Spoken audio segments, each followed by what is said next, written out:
গল্পটির নাম ছায়ার নিচে। রাত 10টা বাজে। রায়হান তখনও পড়ার টেবিলে বসে। বাবা মা গ্রামের বাড়িতে, সে একা শহরে বাসায়। চারপাশে নিস্তব্ধতা।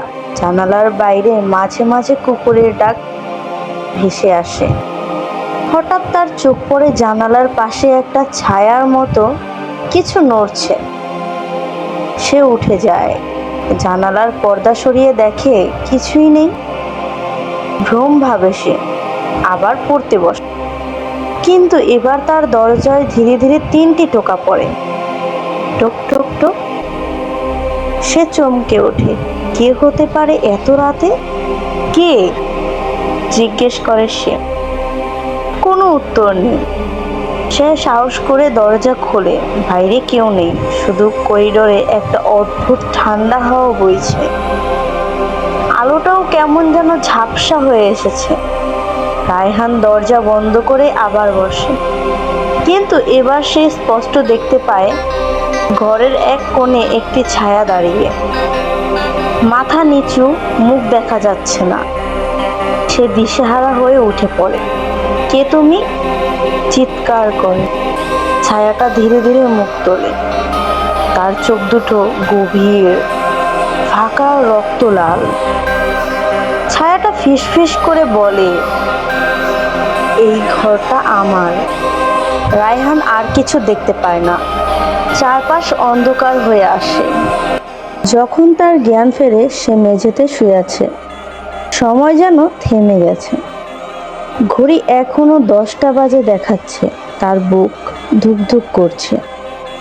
সে দরজার দিকে ছুটে যায়, কিন্তু দরজা যেন ভিতর থেকে সিল করা। জানালার কাছে নিজের প্রতিবিম্ব দেখতে সে স্থির হয়ে যায়। প্রতিবিম্বটা হাসছে, অথচ তার মুখ সম্পূর্ণ গম্ভীর। প্রতিবিম্বটা ঠোঁট নাড়ে, আমি এখন তোমার ভিতরে। ঘর জুড়ে হঠাৎ একটা পুরনো কর্কশ হাসি ভেসে ওঠে।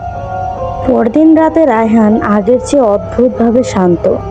দিনভর কাউকে ফোন করেনি, এমনকি বন্ধুর মেসেজও পড়েনি। ফ্ল্যাটের প্রতিবেশী মিসেস নাজমা নিচের তলায় বারান্দা থেকে তাকিয়ে দেখলেন। রাত 10:30টার দিকে রায়হান নিজের ঘরের আলো নিভিয়ে দিল, কিন্তু জানালায় দাঁড়িয়ে একটানা বাইরে তাকিয়ে আছে। পরের মুহূর্তে তিনি লক্ষ্য করলেন রায়হানের পাশে আরো একটা অবয়ব দাঁড়িয়ে আছে। লম্বা, কালো, মুখ ঢাকা। তিনি চোখ মুছে আবার তাকালেন।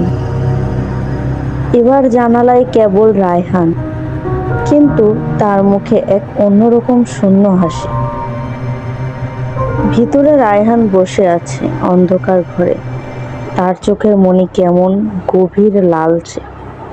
সে জানালার পাশে দাঁড়ানো ছায়াটির দিকে তাকিয়ে ফিসফিস করে, আজ কাকে ডাকা হবে?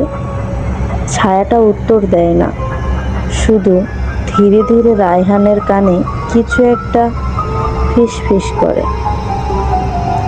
কয়েক সেকেন্ড পর রায়হান উঠে দরজা খোলে। করিডোরে পা ফেলার শব্দ ভেসে আসে। টুক টুক টুক। এবার সেই শব্দ থামে এক বৃদ্ধ লোকের দরজার সামনে। ভেতর থেকে শোনা যায় কম্পিত কণ্ঠ, কে? বাইরে থেকে উত্তর আসে না, শুধু ঠান্ডা হাওয়া ঢুকে যায় ভিতরে। পরদিন সকাল বৃদ্ধ লোকটিকে আর জীবিত পাওয়া যায়নি, কিন্তু সবাই বলে সেদিন রাতে করিডোরের সিসি ক্যামেরায় একটা দৃশ্য ধরা পড়েছিল। রায়হান একা দাঁড়িয়ে আছে, কিন্তু তার ছায়া যেন অন্যদিকে চলে যাচ্ছে। নিত্য নতুন দিনে এমন গল্প পেতে চ্যানেলটিকে সাবস্ক্রাইব করে আমাদের সাথেই থাকবেন। ধন্যবাদ।